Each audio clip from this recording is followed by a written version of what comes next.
Good evening. Reminders of colonial racism live on in many street names in our city, but that's about to change, at least for one street on Vancouver's west side. Trutch Street is named for a man who enacted racist policies against Indigenous people. But it's getting a new name from the Musqueam First Nation. CTV's Alyssa Tebow has the details. An emotional ceremony here at the Musqueam Community Centre to unveil the new name that will replace Trutch Street in Vancouver. It will now be known as Musqueam View Street. But today is also about so much more. The reconciliation is only a word. It's the actions that are going to change. Chief Wayne Sparrow welcoming the crowd, the room overflowing for this, the gifting of a new name, Musqueam View Street in English. In Hunkamaylam, the native language, it's pronounced Musqueam awesome. Among the guests, NDP leadership candidate David Eby and mayoral candidates Kennedy Stewart, Ken Sim and Colin Hardwick.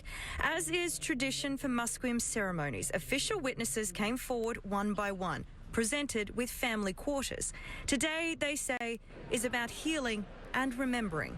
It's important not just that we replace the monument to Trutch with our language, with our identity in our territory, but it's important we don't erase the history. Joseph Trutch served as the province's first Lieutenant Governor, but he was also a well-documented racist.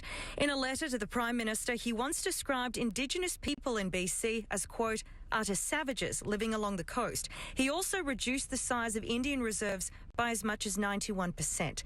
The request to rename the street was first made about a decade ago. It wasn't until June last year when Vancouver City Council passed a motion to change it.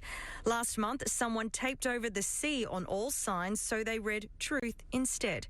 Today's announcement also follows a similar move in Victoria.